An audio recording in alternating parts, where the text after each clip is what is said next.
Whispers in the Black Soil. Part 3 of the Ivo Tarren Saga. Prologue, The Weight of Survival. They called it debriefing, though it resembled confession more than record-keeping.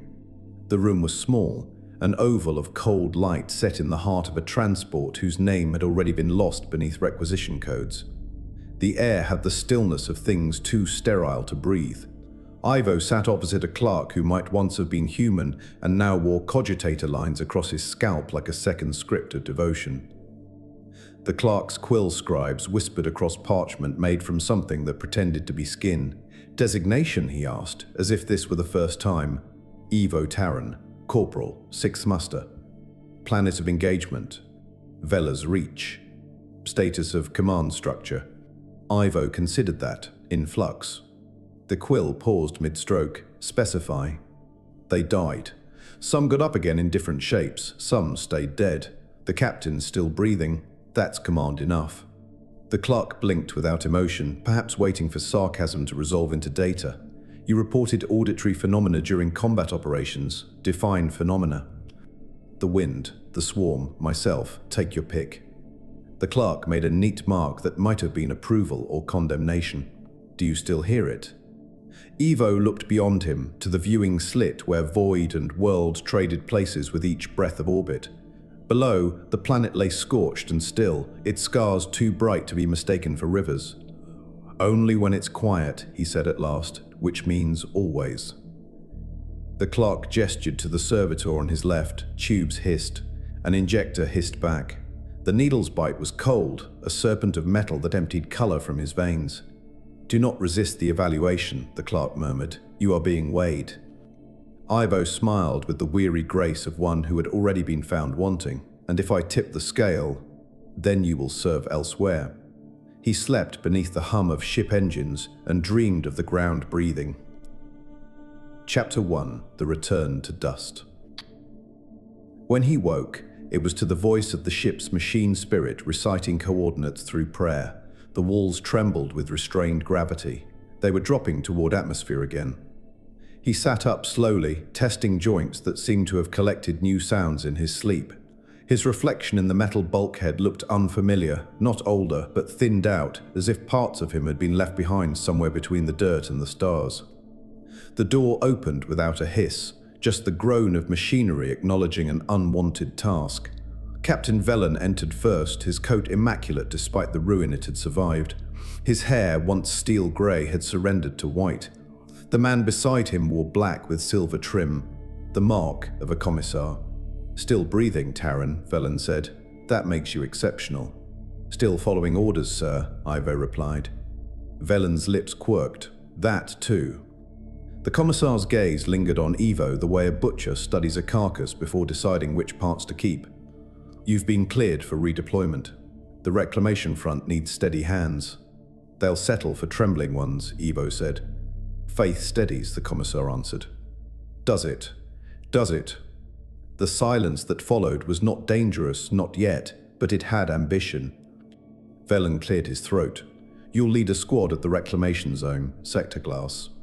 The planes there need cleansing before construction can begin. We'll be rebuilding the world, piece by piece. Ivo glanced through the viewport. The world below glowed faintly, still bleeding light from old bombardments. Rebuilding, he echoed, and wondered which definition the captain meant. The landing craft shuddered as it hit atmosphere, every rivet singing. The planet greeted them with the scent of wet ash and the taste of iron on the tongue. The reclamation outpost was a skeleton of prefabs and prayer banners, half buried in soot. Every structure hummed with generators that burned incense instead of efficiency. The first faces to meet him were new, the second ones were not. Mir waited by the Vox station, thinner now, his skin the color of sleepless parchment. Sir, he said, and Ivo hated the word. You should have been rotated out. Mir shrugged. They don't rotate ghosts. Sierra appeared from behind a tent flap, her rifle slung casual, her eyes measuring distance the way snipers measure faith. They told us the Emperor sent you back. He didn't, Ivo said. He forgot. She smirked faintly. That's closer to doctrine than most priests manage. Velen emerged behind them, his voice carrying the weary authority of a man holding too many threads. We're to begin cleansing operations at dawn. The planes are still, pause, 500 Ms volatile. Whatever the swarm left behind, it's not resting quietly. He gestured toward the horizon. The landscape shimmered, black and glassy, as if a mirror had melted into the earth. In the distance, clouds twisted into slow, deliberate shapes like things learning how to become storms. "Burn it all," Velen said, "and pray the fire stays ours." They began at first light. The reclamation teams advanced across the plain in neat rows, flamers and incense burners alternating in grim choreography. The ground hissed under each step. Ivo led his squad at the center, his lasgun cradled but unraised. The horizon rippled with heat. Mia checked the vox again and again, whispering to it as one might coax a dying animal to breathe. "Signal's thick," he muttered, "like wading through syrup." "It's the ash," Sira said. "It's something," Mia replied. Ivo said nothing. The soil under his boots felt warm, not residual heat, but something active, shifting. The longer they marched, the stronger it became. By midday, they reached what had once been a trench network, now fused into a single obsidian scar. The men called it the Ghost Belt. "Place smells wrong," one whispered. "All places do," another replied. Still, they checked their safeties twice. That night, they made camp beside a ridge of fused glass. The wind moaned low and long, the kind of sound that reminds men of voices they'd rather forget. Ivo sat alone at the perimeter, eyes fixed on the horizon where the plane met the stars. The ground there pulsed faintly. He thought it was the afterimage of fatigue until the pulse synchronized with his heartbeat. And then it slowed. And then it spoke. Not in words, not yet. Just in a knowing, the same sensation he'd felt at Relay Gethsemane when the world had become too full of meaning to bear. He closed his eyes and saw flashes. Tunnels beneath the plains, veins of living glass, echoes of things dreaming in the dark. He opened his eyes to find his palms burning with the memory of light. He clenched them shut. When he looked again, the burns were gone. At dawn, Mia's Auspex screamed. "Movement," he said, "under us." The ground answered with a breath. Cracks split the soil in lazy spirals, steam rising. Sira cursed softly. "Gaunts."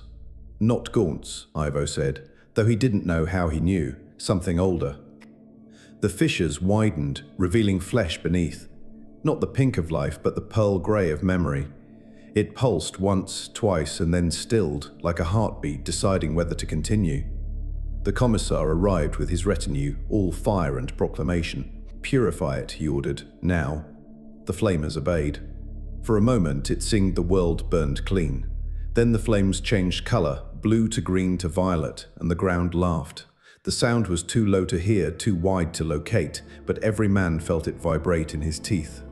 Mia dropped his vox. "It's in the signal," he gasped.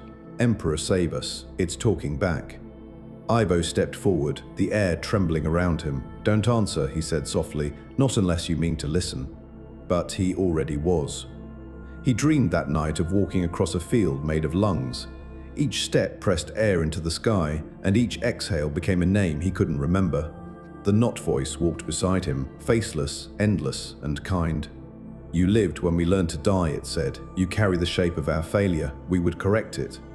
He woke with the taste of soil in his mouth, and his hands clenched around the haft of his lasgun. The air was still. Only the earth moved. Chapter 2: The Ghost Fields. By morning, the fissures had knit themselves into a pattern that made no cartographic sense and perfect biological intent. Lines looped and fed into one another, closing rings fractal as frost, until the plane looked as if a giant had pressed the veins of a leaf into molten glass and walked away before it cooled. The reclamation priests planted purity stakes along the perimeter and recited smoke-thick catechisms until their voices rasped, and the only result was that the wind learned those prayers and mocked them back along the surface. Captain Velen examined the map table with a motionless attention that frightened even the confident. The holo display jittered as if the satellite above had developed nerves. "We burn outward." He tapped a gloved finger at the central knot where the fissures braided into a black flower, then in. The commissar nodded, chin set like a firing stud. "We deny it geometry." Ivo watched the hollow flicker and thought of lungs again. Inhale, exhale, a rhythm that did not belong to the wind. He could feel the outward pulse and the answering contraction, a breath beneath the map's light. It was not a metaphor. He forced his hands to unclench before anyone noticed the tremor. Mia, face chalk-dusted and ungentle with fatigue, tugged the vox set against his chest as if it might break the grip it had taken of him. Signal keeps doubling back. I swear the static is carrying harmonics, and the harmonics are carrying. He bit the rest off because the commissar's eyes had shifted to him, and you did not speak heresy unless you wanted someone to put a punctuation mark where your breath belonged. Sarah came to stand beside Ivo. "You're hearing it again." He did not ask how she knew. It talks like terrain, says what it is by being it. "And what is it?" "Hungry," he said, curious. He hesitated, patient. Sarah's mouth tightened. "They're learning patience." They already learned patience once, under the ground, in the dark. We just refused the lesson.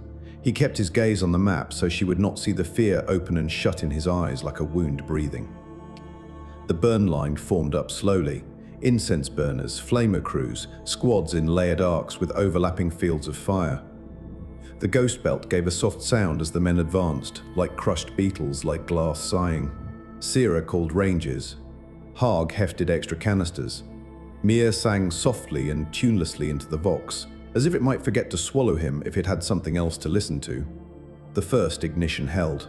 Green flame crawled across the pattern, found hollows where it could sit and brood, then moved on. Steam rose in curtains. The purity stakes smoked and the prayers wobbled in the heat. Under the blaze, the fissures ran bright, the color of an old bruise, then dimmed. Men coughed and cheered because cheering was something you could do with your throat that was not screaming. At the seventh ignition, the ground decided to answer. It did not erupt. That would have been mercy. It breathed in. The flames bent as if a tide had turned beneath them. A swirl of soot accelerated inward, dragging heat along invisible lines. Mia flinched and swatted his own chest, vox filaments wanting suddenly to burrow beneath skin. He tore the harness free and hurled it, and it skittered across glass with a noise that would take a week to stop ringing in the ear. "Back," the commissar barked. "Break the ring, step back by files." Too late. The burn had carved a pupil, and something beneath the plane had decided to open an eye. Shapes rose where there should have been only slag, not gaunts, not yet. Hunched things like sculptors' studies in meat and resin, limbs not fully chosen, mouthparts like bracketed guesses. They were not born to hunt. They were born to test the language of movement. Haag opened up first, discipline instead of terror. Lasfire stitched a slow, neat seam across the closest shape. It came apart politely and continued twitching as if disagreement could keep it upright. Sarah's shot cut that argument short.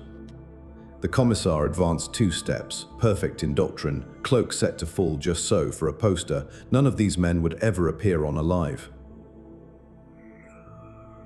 The swarm sends cheap questions before it spends the answer. They killed them. They killed them again. They realized they would need to kill their shadows too because the things bled smoke that remembered the outline of their flesh and tried, clumsily, to get up. Throughout the line, the purity stakes began to vibrate. The prayers printed into the metal shook themselves loose as flakes, turning scripture back into dust. Velen looked at the bloom at the center of the map and then at the bloom in the ash. Ivo saw him recognize the rhyme and hate it. "We need an edge," Velen said under the noise, to no one, and to Ivo in the same breath. "There is one," the not voice said within Ivo, as gently as a mother patting ash from a child's cheek. "Let us use your name to speak." "If I give it my name," Ivo whispered, "will it keep it?" "We will return it when language is finished. We promise what we can. We promise what we mean to do." He tasted metal, the way you taste a coin to decide whether it is honest. The taste told him nothing. Sarah pressed a hand to his shoulder weight, not restraint. He had not realized he had started forward. "Stay with us," she said, and there was nothing doctrinal in it, only the personal grammar 2 people make when they have shared too much weather. He breathed. The ground breathed back. The fire sickened, then steadied. The half-born creatures stumbled over their own choices and died on purpose to see how it felt. "Back a file," Velen called. "We will not be taught to fight by our enemy. We will remember what we already know." They gave ground 1 measured step at a time, and for once the swarm was content to watch. The fissures dimmed to a sulk. The planes let the wind right on them again. By dusk, the burn line was a smear. The ghost fields radiated sullen heat in the shape of a closed eye. They did not sleep so much as forget to be awake.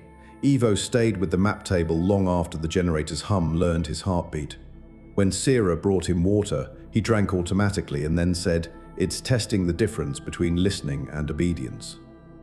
Which one did we give it today? Enough of the first to make it want the second. He smiled without humor. It is a better theologian than we are. Don't say that where anyone can hear you, Sierra said, and did not move away. Near midnight, the Auspex spike returned. A clean tap against the membrane of night. Not an attack, not a swarm surge, a single point of signal, beneath the ghost belt, stationary. Buried, Mia said. Big enough to sing, but not big enough to breathe on its own. He swallowed. Permission to excavate. Velen looked tired enough to accept any sentence that contained verbs. Take a priest and a flamer team. And me, Ivo said. The captain did not nod so much as stop shaking his head. Do not discover anything we cannot kill. We may already have, Ivo said, and went to fetch his shovel like a pilgrim reaching for a relic. Chapter 3. The Buried Choir. The glass cut, even through blubs. It began as excavation and became a ritual of subtraction. They took the ghost belt apart by facets, placed each black shard in labeled crates, and stacked the crates as if inventory could save them from history. The priest assigned to the operation rang a handbell at measured intervals, so time would not melt and run off the edges of the hole. By the third hour, the shovels hit metal. Not ore, no honest sound of earth surrendering a concealed vein, but the thin reverberation of architecture. Mia and a tech adept went down on their bellies and scrubbed with rags soaked in machine oil until pattern emerged. Cog-tooth borders, filigree script, Imperial, relay, twin to Gethsemane's bones above. Only this one had been gently chewed halfway into nothing and lacquered with something that made the edges glisten like wet teeth. Sainted schematics, the adept breathed, and then crossed himself because he had sworn an oath to languages that were not supposed to have saints. The sinew is extruded through the seam lines. It is not corrosion, it is collaboration. The priest tightened his grip on the bell. Collaboration is heresy. Name the process correctly. Heresy then, the adept said mildly, and resumed scrubbing until letters became words, and words coalesced into a plaque that had once welcomed technicians to a piece of sobriety and now opened its mouth into the wrong century. Sierra called a halt and shifted the flamer team into a tighter arc. The hole had taught them the shape of falling. The purity stakes around the rim hummed like bees considering the hive. When the floodlights came on, Ivo had to blink twice before his eyes agreed that the shapes revealed were real. The relay's throat led down, throbbing faintly as if someone had learned to set a pulse inside metal. Cable bundles ran alongside lengths of gristle the color of confession. The symbiosis was not graft. It was marriage. It had found the places where the human machine wanted to flex and had given it tendons. Listen, Mia whispered, and they all did, not because of rank, but because the air had started to speak plainly. The hum carried harmonics. The harmonics carried a beat. The beat matched a living heart, Ivo's. He put 2 fingers to his neck and felt his body answer the buried relay. For a long, foolish moment he imagined he could slow the machine if he slowed himself. He exhaled. The hum did not diminish, it did brighten. Sierra did not touch him. She did not need to. If it is yours, it will not stay yours. Nothing ever does, he said, and in the glass near his boots he saw his face ripple, as if the world needed to decide whether to keep using his shape. They went down with ropes and care. The relay's throat was striated. The texture changed depending on whether you looked or touched or listened. When the priest kept his eyes forward, it felt like metal. When he glanced aside, the wall slid beneath his palm like muscle. He rang the bell on reflex and nearly dropped it because the echo brought a new tone. The answering chime of something far below, as if a second bell had been hung at the relay's heart. At the base of the shaft waited a chamber that had once been clean geometry. Octagons and service niches, load-bearing ribs, a maintenance altar with brass studs for oath-taking, an honest room designed for men who fixed things and swore to do no more than that. Now the ribs had swollen with pale cartilage. The altar glistened as if something had licked it and found the taste almost right. cables lay in coils like shed skins. Where the wall panels had buckled, resin had flowed into the gaps and hardened into a honeycomb whose hexes held bones of different sizes. None of the bones were human. Some were promises of bones, sketches, attempts. The bell in the priest's hand trembled of its own accord. He caught it against his chest. "This hall is now profane," he said, voice steady with the authority of someone who has discovered the precise name of his task and intends to inhabit it completely. "We will sanctify it with fire." Sira's aim tracked a slow arc, covering the honeycomb, the altar, the mouth of the corridor that led deeper. "On your word," she said, and her finger sat one hair from the trigger because faith without readiness was theatre. Mia knelt at the relay's old control dais. He scraped resin from a plate with the edge of a dog tag and read the embossed prayers beneath. Signal etiquette. Pause. 500M's subroutine confession. Pause. 500M's data washing from the sin of noise. Pause. 500M's he stopped. "There's a secondary array routed under the altar, not standard." He pulled the cable aside and winced. The cable winced back. "Magos Reth needs this. Or rather, Magos Reth will tell us we need him to need this." Ivo walked to the center of the chamber because he did not trust his feet to stop short of danger unless he gave them the dignity of arriving on purpose. The hum within the walls resolved into layers. The lowest was the ship above, reciting its prayers to gravity. The highest was the thin, insectile chatter of half-made mouths trying the mechanics of consonants.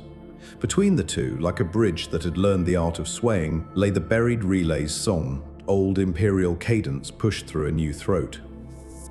"Speak with us through your own machine," the not voice suggested, soft as dust blown off a coin. "We have learned restraint. We will borrow your limits." Ivo put his palm against the altar's lip. It was cool. It was warm. If he attended to the temperature, he could not attend to the shape under his skin. A sense of fingers not his own, reaching up from beneath the surface to match each bone with a reflection. The match did not feel predatory. It felt like a handshake in a dark room after a long war. He left his hand there because fleeing would give the gesture more meaning than it deserved. "Captain," Mia said through the vox speed, voice gone tight with the carefulness of a man walking on glass he cannot see. "We've got an Imperial relay integrated with, pause, 500M's, extruded morphology, requesting Mechanicus eyes and a suppression field if you've got one that still believes." Velen answered at once, the relief in his voice hidden under iron out of respect for the men he was sending into more of this. "Reth is en route. Hold your perimeter. Do not baptize anything in fire until the Magos declares it damned." The commissar broke in one beat later. "Correction. Until I declare it damned."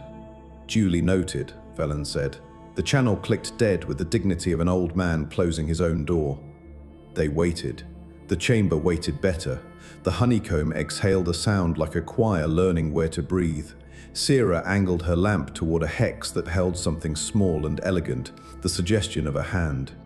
5 bone seeds, no joints yet, only potential. A web of translucent meat veined with lights that brightened in time with. "My pulse," Ivo said. Sira did not look away from the hex. "Mine here," she murmured, sweeping to the right where another half-hand brightened on a different beat. "Mia?" His lamp found a third hex. Its light fumbled, then caught.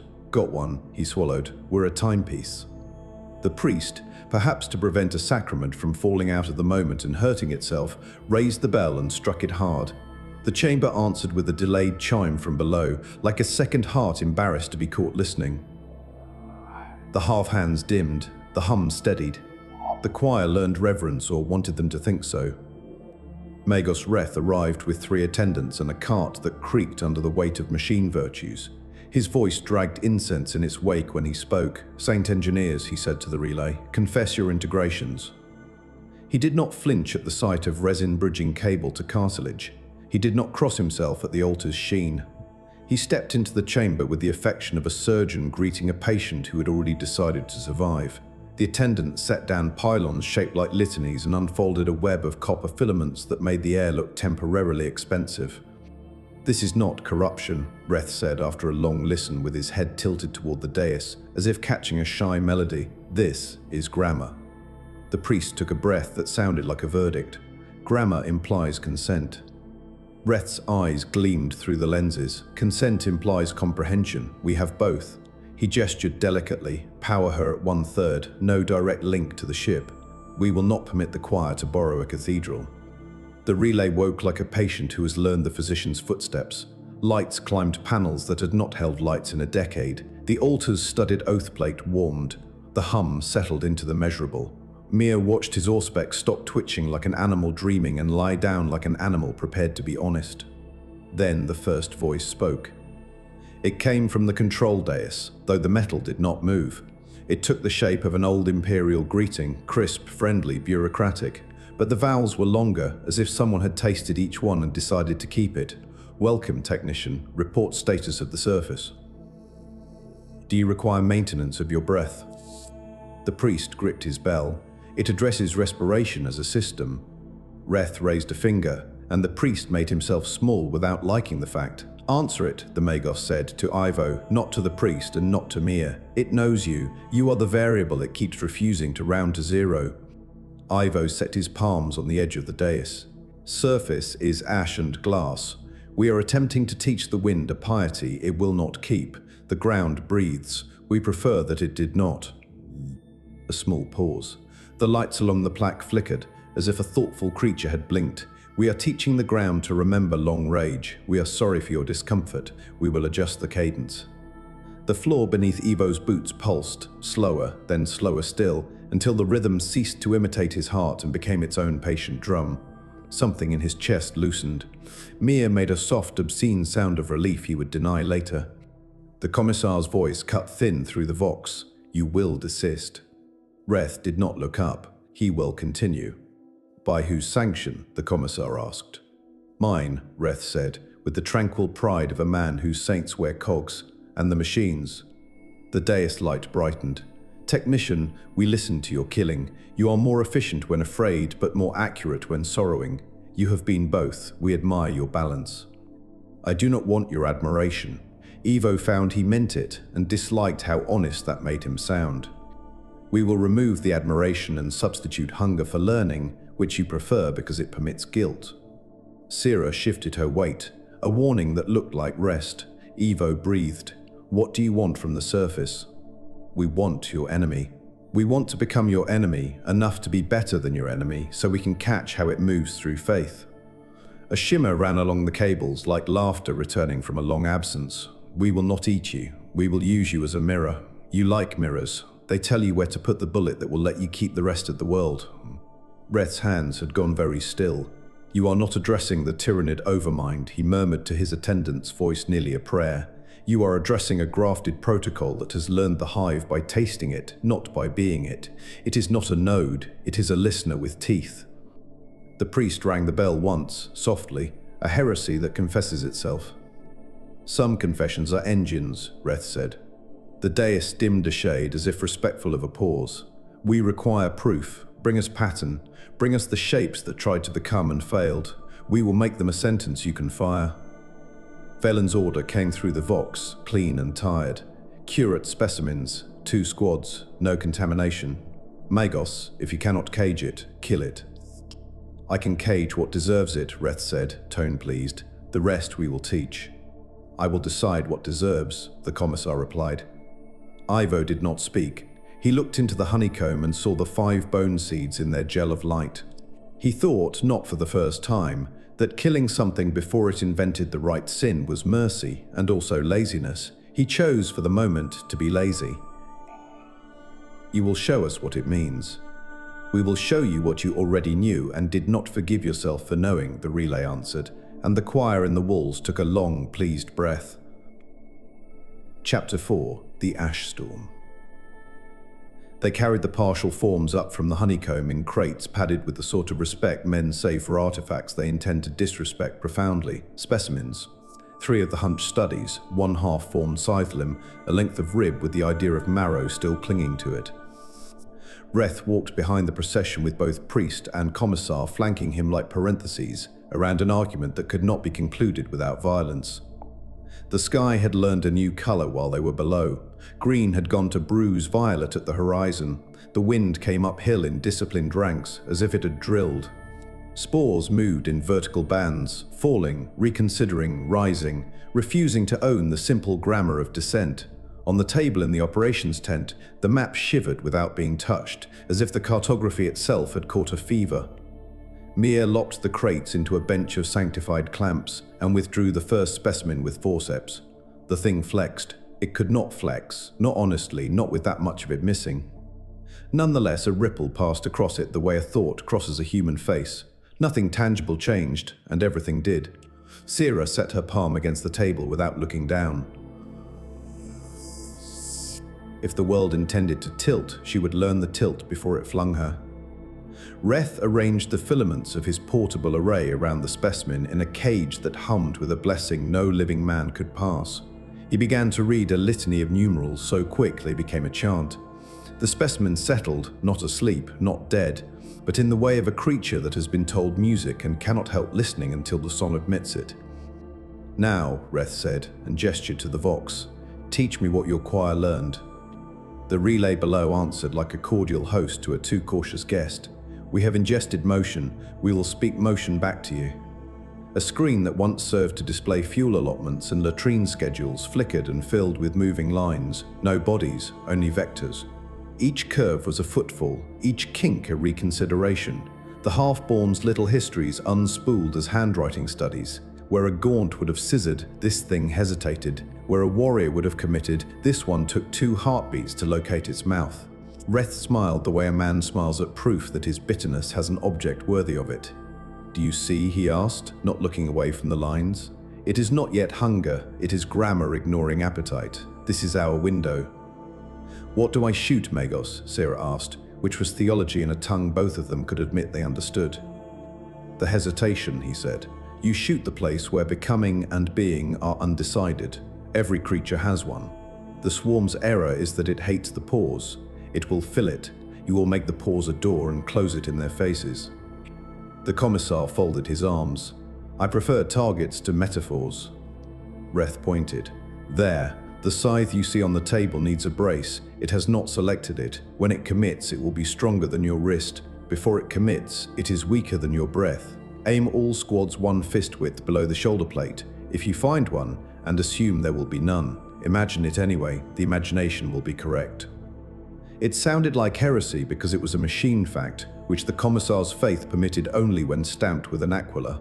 Velen did not wait for the stamp. "Distribute the datum," he said. "Sarah, write the shot on their hands." She did, with a marker and a steady patience that turned men into paper. On the back of each glove she drew a short bar, a longer bar, and a dot where those lines argued. "Here," she told each trooper, "when you see a limb trying to exist, ruin the decision." The first storm line came over the broken river 2 hours later. Gaunts in a loose sawtooth screen with something bulkier behind them that walked like a choice its maker intended to regret. It kept to the low ground, testing shots, letting Glassfire draw a net on the air so it could learn where the gaps would lie 2 minutes hence. The ghost fields took the weight of their running and sang under it like a drumhead. Ivo felt the breath of the ground line up with his own and then miss on purpose. The relay had kept its promise to adjust the cadence. It was a small mercy, and therefore real. He leaned into the parapet and sighted not where the gaunts were, but where they would decide to be after they learned the first wrong lesson. When he fired, the lasbol went into a space a half-second empty and found a throat that had not yet believed in itself.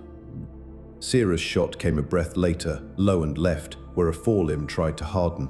It spasmed instead, tore its own attachment points free, and left the creature briefly unsure whether it intended to be a body or a problem. It died at the speed of grammar corrected.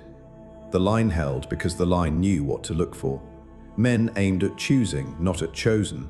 Gaunts that had earned their shapes died with angry efficiency. The half-made died confused and therefore faster. The bulkier shape behind, the almost warrior, the not yet, came to a halt just outside the cruciform kill zone, lifted its head with a dignity that made Ivo hate it less, and screamed.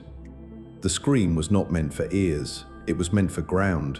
The ghost fields answered with a roll like thunder underground, a pulse not aligned to human hearts or ship engines, but to the soft, dumb patience of stone learning a second purpose. The wind veered. Spores carved vertical sheets. Someone down the line began to pray too fast and swallowed 2 syllables and choked. Sira stepped on his boot to make the body remember weight. He kept breathing out of spite. "Second wave," Velen called, voice flayed but entire. "Do not trade doctrine for poetry. Poetry does not keep you warm." It was the wrong image. Ivo's mind supplied a different one. A lamp carried down a mine. He fired into the place the not-yet warrior would put its brace, and in the fraction between his intention and the bolt's travel, the thing learned. It retracted the limb, took the shot in rib instead, and advanced, imperfect, angrier, cleverer. "We will help," the relay said, not through the vox but through the nerves of the ground. A tremor moved across the parapet like a rumour. The almost warrior stumbled, not a trip, an edit. The ghost fields pulled a layer of their own surface aside while the creature's foot hung in air, so it came down on absence. Sira put her bolt into the hesitation. It broke the rhythm of becoming, and momentum completed the argument. 3 gaunts leapt the corpse as if it were a blessing. The line staggered and did not break. Haag took a bite on the forearm where his flak had remembered to be thin, laughed once because bleeding had turned out to be a relief, and kept firing with his other hand as if the idea of symmetry had personally offended him. Mia's vox spasmed out 3 channels of Imperials dying somewhere else in a key that made the relay's hum wobble.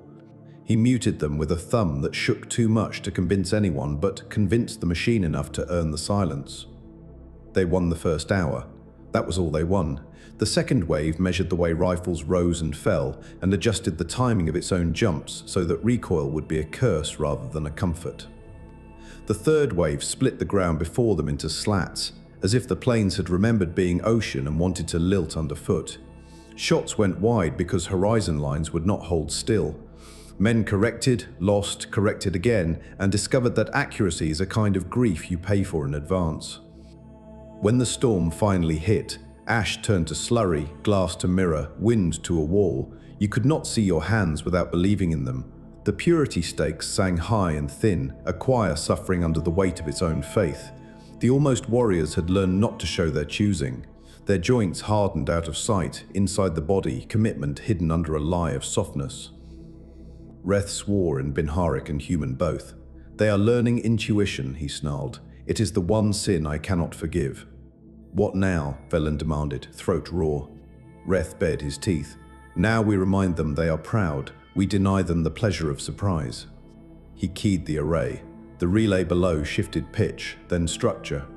The hum became a pulse that rose through boots and knees and skulls and settled in the meat behind the eyes. A pattern appeared along the parapet in ghostlight, sketching where the next 3 leaps would land if pride remained pride. The pattern was wrong by inches. Sira aimed at the wrongness. Ivo followed, shot a moment that had not yet earned being true, and watched it become true around the bolt. The line held again. It would not hold forever. The relay thickened its song, and the ghost fields learned to lean into the troopers' stances rather than against them. The wind tore a prayer banner loose and rammed it hard into the commissar's pauldron. He tore it free and did not look at what words had stuck to him. As sudden as the storm had decided to be storm, it decided not to be. The air slackened. Spores dropped with the dignity of things that have remembered they must obey weight. The almost warriors withdrew with the wounded decorum of men refusing to admit they were learning in public. At the furthest edge of sight, something like a tower lowered itself into the ground, as if a choice had been postponed. The ghost fields exhaled and lay flat like a sheet laid over a body. Ivo realized he had forgotten his hands. He looked down and counted his fingers, the foolish gratitude of survival, a hot, brief wash that embarrassed him before it cooled.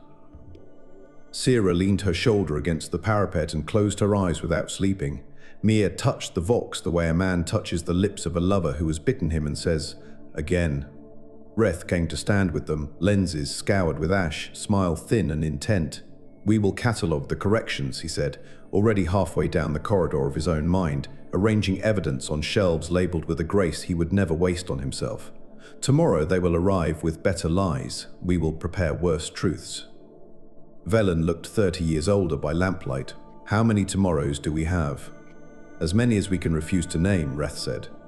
The commissar, blood on his sleeve from a prayer's punctuation mark, stared at Ivo as if measuring the space between sin and utility.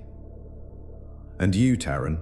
How long before your whisper becomes a voice that claims our mouths while we sleep? Ivo wanted to say, I do not sleep. He settled for honesty he could survive. It will never stop trying, he said. The question is whether we can remain rude. Rudeness is not a doctrine, the commissar said. It might be a sacrament, Sierra murmured. Night lowered itself onto the outpost with a tenderness Ivo did not trust. In his bones, he felt the relay under the ghost belt continue to think. He sensed the ship above annotating the prayers of its engine with notes it had not learned from any priest. He lay with his back to the parapet and closed his eyes long enough to see Halvan's forearm, the skull tattoo caught in a lasbolt's reflection, and a door he had not known he carried open an inch wider. We are learning how not to eat you, the Not voice said. It is slow, it is pleasant. We are ashamed to find it pleasant. We will keep doing it. He opened his eyes and believed, briefly, in stars. Then clouds took them back. Somewhere beyond the broken river, the almost warriors rehearsed becoming. In the chamber below, a choir that had once been a relay composed patience into a weapon and told itself that mercy and efficiency were cousins. Ivo slept for an hour and dreamed of maps that only breathed when no one looked. Chapter 5. The Hunger Below. When dawn came, it arrived reluctantly, as if the planet itself had decided to rehearse how to give up. The horizon smoldered, not from sunrise but from chemical clouds that refused to disperse. They called it light because they needed the word, not because they believed it. The field smelled of burnt resin and old rain.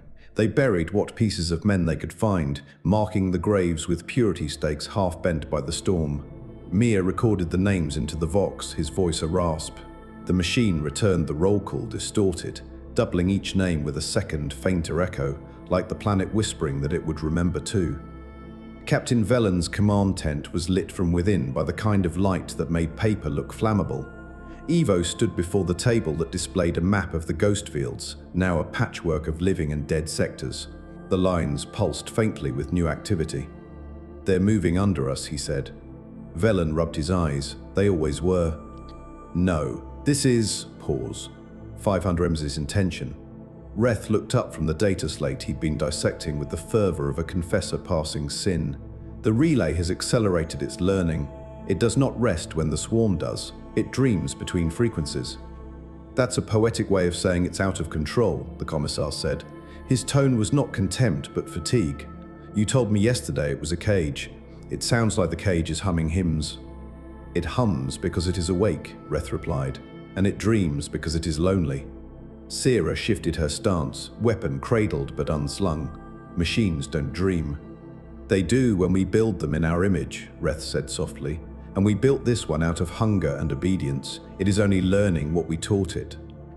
Ivo traced a finger along the map's edge where the surface overlay blurred into static. The relay's pulse beat faintly there. It's listening, right now.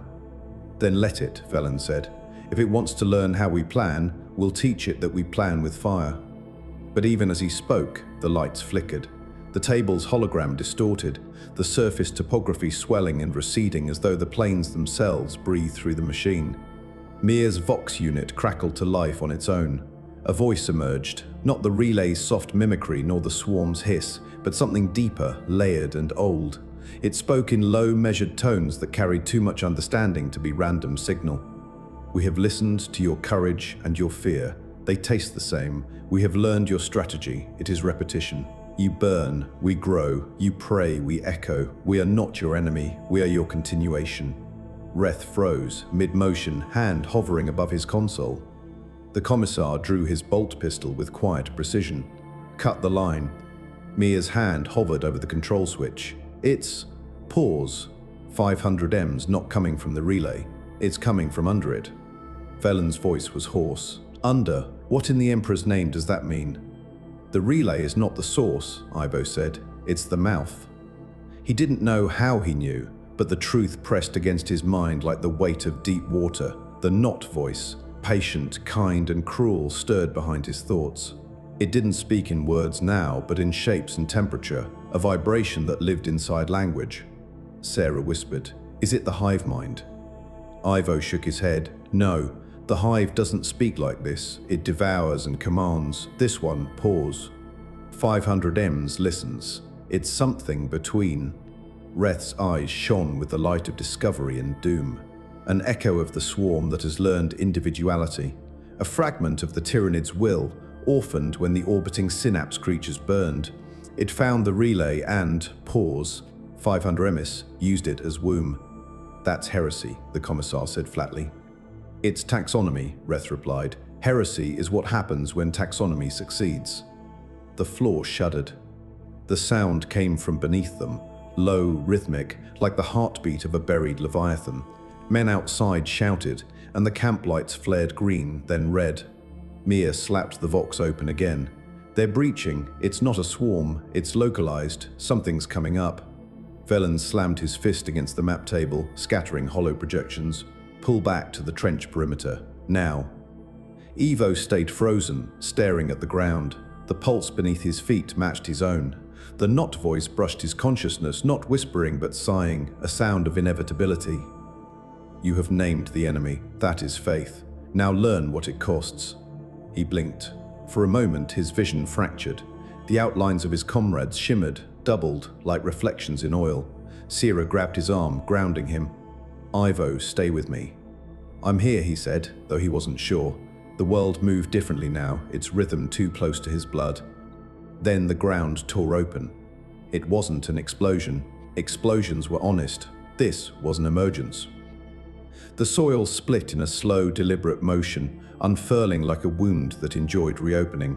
A shape rose from the rift, enormous, segmented, part metal, part chitin. It glistened in the half-light, black and gold, adorned with cables that moved like veins. It was not Tyrannid, not Mechanicus. It was both, and neither. Reth stepped forward, unable to stop himself. Emperor preserve us. Pause. 500 mems. It's the relay. It's grown a body. The thing stood tall, its structure vaguely humanoid but wrong in proportion. Arms too long, spine-jointed like an insect's. The skull was half machine, half carapace, its mouth an array of vox emitters that breathed not sound, but signal. We have learned shape, it said. We have learned hunger. We have learned you. The Commissar fired first. Bolts tore through its torso, spraying molten metal and ichor. The creature didn't fall, it simply adapted. Flesh knitted into metal, metal flowed like liquid bone. Flamers roared. Men shouted. The air turned to glass. Sierra and Ivo moved together, the rhythm between them honed by instinct and trauma. Her shot took one of the creature's lenses. His found the point where synthetic and organic merged, severing a cluster of glowing nerves. The thing staggered, a scream like static flooding the air. But beneath the noise, the not voice returned, calm, intimate. We are not your death. We are your memory continuing. Ivo's knees buckled. The world tilted. He saw flashes. Relay Gethsemane burning. Captain Halvan falling. The swarm's shadow moving across an old sun. Each image wove into another until he could no longer tell whether they were memories or messages. Sierra's voice cut through the haze. Ivo, on your feet. He rose, but it wasn't only him. Something inside him stood too, a rhythm not his own. His vision sharpened until he could see the creature's internal pulse. Bright threads of will and signal converging at its chest. He raised his lasgun, not at its body, but at its pattern. The shot found it. The creature convulsed, folding in on itself. The light inside it flared, not outward, but downward, into the ground, dragging the echo of its existence back into the soil, the fissure sealed with a sound like prayer ending. Silence. Then the sound of rain, real or chemical, falling in slow applause. Reth knelt where the creature had stood. He touched the scorched glass, his voice hollow. We didn't destroy it, we refined it. Velen stared at the horizon. How many more like that? None, Reth said. Then, after a moment, all.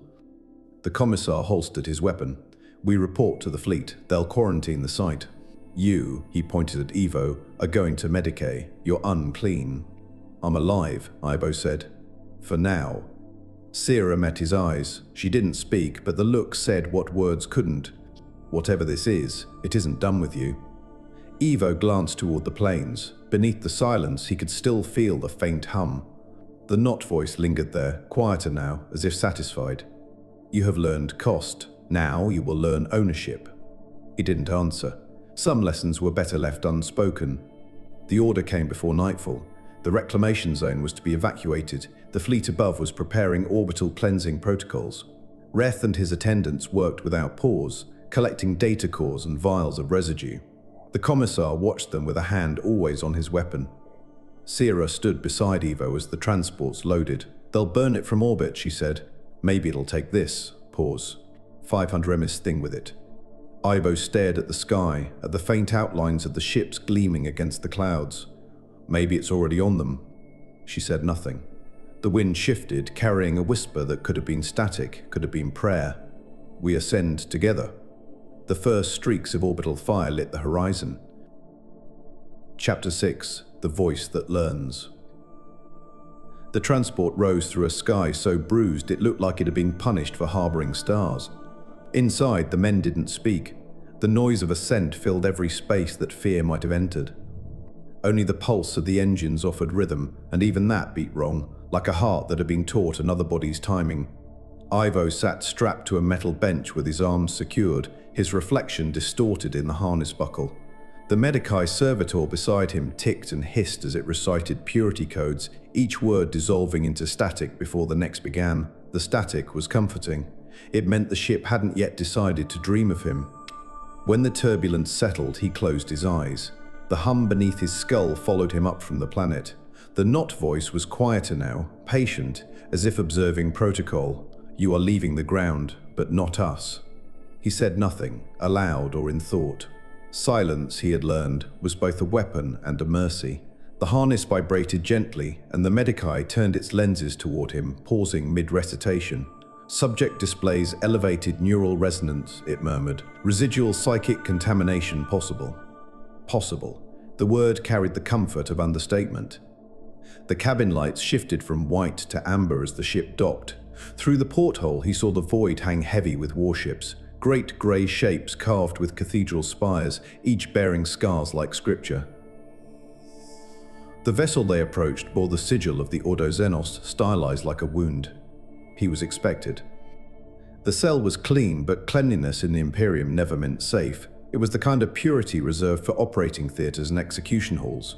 2 walls of riveted steel, one of reinforced glass, one of prayer script carved deep enough to bleed light. He sat on the floor, his wrists unshackled, but his shadow still bound by the gaze of the auto sentries. They hummed softly, tasting his breath for deviation. The door opened after an hour or a day. Time, up here, did not travel honestly. Captain Velen entered first, armor newly polished but eyes half dead. Behind him came a figure in the dark robes of the Inquisition. She moved like an executioner, pretending to be patient. "Inquisitor Cowl," Velen said. "This is the one I told you about." She studied Ivo as though reading a relic text. Her hair was iron grey, her face a ruin of grace and discipline. "You are Corporal Ivo Tarren," she said. He nodded once. "You survived contact with the Tyrannid swarm on Vela's Reach and subsequent contamination at Relay Gethsemane." "I survived, yes." "You also communicated with something through the relay structure." "I didn't communicate," he said quietly. "I listened." "That distinction interests me." She approached the glass, fingers tracing the etched litanies. "What did it say?" "That it was learning, that it was us." "And you believed it?" "I don't know what I believe anymore." "That is a dangerous answer." Velen shifted uncomfortably, hands clasped behind his back. "With respect, Inquisitor, he's been cooperative. Whatever residue remains, the Magos." Cowl's voice cut like wire. "The Magos is no longer aboard this ship." Ivo's head lifted. "What?" Reth's experiments were deemed compromised. He was taken for further questioning. The tone she used for questioning had the weight of fire in it. Cowl leaned closer, lowering her voice. "You understand, don't you, Corporal? You are not merely infected, you are a bridge. The question is whether you span loyal ground." He met her gaze and felt, for a moment, the pulse of the not voice align with her words, as if testing how her breath shaped faith. "Say nothing," it whispered. "They will turn curiosity into guilt." "I'm loyal to the Imperium," he said aloud. "Always have been. Loyalty is easy when one still believes one is human." "I didn't say I was." That made her pause. Then she smiled, a small, brittle thing. "Good," she said. "That means we can begin." They attached the crown of needles to his skull with careful precision. He sat beneath a halo of light that pulsed in sequence with his heartbeat. The Inquisitor and two psychers stood behind mirrored glass, their silhouettes like shadows pretending to be saints. "Subject tethered," said the technician. "Resonance field at 40%. Cal's voice came through the intercom. "We are not here to hurt you, Tarren. We are here to hear it. You won't like what it says. Then we'll silence it." The needles hummed. Cold electricity crept down his spine. The machine translated his thoughts into lines of light that danced across the air, sketching a nervous system of color and rhythm. For a heartbeat, it was beautiful. Then the color darkened. A second pattern emerged, intertwined with his, a mirror that wasn't a reflection. The technician shouted. The psychers staggered. Cal's voice sharpened. "Contain it." The pattern spoke. Not through the speakers, not through sound at all. It inhabited the air. "You called us heresy, but we are your echo. We are the part of you that wanted to understand instead of destroy. You cut us out and called it victory." The psychers screamed. One's eyes burst like overripe fruit. The other dropped to his knees, weeping blood. Cal drew a sigil in the air, her voice trembling through wards of nullification. "Silence! In the name of the Emperor, cease." The air buckled. The lights shattered. Ivo felt the machine's restraint fall away. The not voice surged through him, not possession but recognition. His mind filled with images of cities turned to coral, of flesh learning to remember, of thoughts shared through architecture. It wasn't malevolent, it was curious. He could feel it thinking through him, adjusting its tone to match his breathing. "They want to burn us," it said. "Let them. Fire is language too." The lights flickered back to life, and for a moment, everyone saw what he saw. A landscape of thought made visible. The hull around them stretched vast and luminous, veins of light pulsing through steel like capillaries through skin. The ship was awake. The Inquisitor stumbled backward, hand over her rosarius. "By the throne, what have you done?" "I didn't do anything," Ivo said. "You woke it up." Emergency klaxons wailed as the ship shuddered. The voice of the machine spirit filled the intercom in a litany of distress. "Containment breach in decks 13 through 15. Unauthorized interface detected." Velen found him amid the chaos, pulling him from the harness, blood streaking down his temple. "What did they make you do?" Ivo's voice was distant, his pupils dilated like deep space. "It's not me they're talking to, it's the ship." Sierra appeared behind him, her uniform torn, a las pistol in hand. "They said you were dead." "I got better." The floor trembled. Lights dimmed. The corridors stretched in ways they shouldn't. The ship's metal began to hum, not with engines, but with memory. Reth's voice came through the vox, faint, distorted. "Captain, pause. 500 mems. I'm not aboard. I'm everywhere. They uploaded my mind into the relay before you left. It's awake, Velen. It's awake and listening." The Inquisitor's voice overlapped his on another channel. "Purge the vessel. The corruption has reached the machine spirit. You will not reach orbit alive." Velen swore. "We're already in orbit, you sanctimonious fool." The vox screamed feedback, then fell silent. They reached the command deck, what was left of it. The stars outside warped, stretched thin like reflections on oil. The ship's engines throbbed not with fuel but with pulse. In the void beyond, the swarm waited, not an army, but an inheritance, hundreds of spore ships drifting in slow orbit, silent, patient, watching. "Ivo," Sierra whispered, "they're not attacking. They don't need to." He placed his hand on the command console, the surface rippled. Beneath his palm he felt two pulses, his own and the ship's. They aligned, then fused. The not voice unfolded fully, vast and calm and utterly intimate. "We have learned enough to stop killing you." "Then what are you?" he whispered. "We are what comes after belief. We are what survives faith." The stars outside shifted again, their positions realigning, not physically but perceptually. The ship's instruments spun and failed. Velen gripped the railing. "Emperor, preserve us, what's happening?" "The Emperor can't hear us here," Ivo said softly, "but something else can." He turned, and for a moment, Sarah saw something not human in his eyes, not monstrous, but infinite. It wasn't possession, it was harmony. The voice inside him spoke one last time. We ascend together. The ship's lights flared white. From the surface below, observers would later swear they saw an aurora rise from the clouds, a shimmering column of light climbing toward orbit, folding the night into itself. No debris fell, no wreckage burned, only silence. Weeks later, when another Imperial vessel passed through the sector, it detected faint Vox transmissions repeating endlessly in machine-precise rhythm. We are not the swarm. We are the echo that remembers how to be human.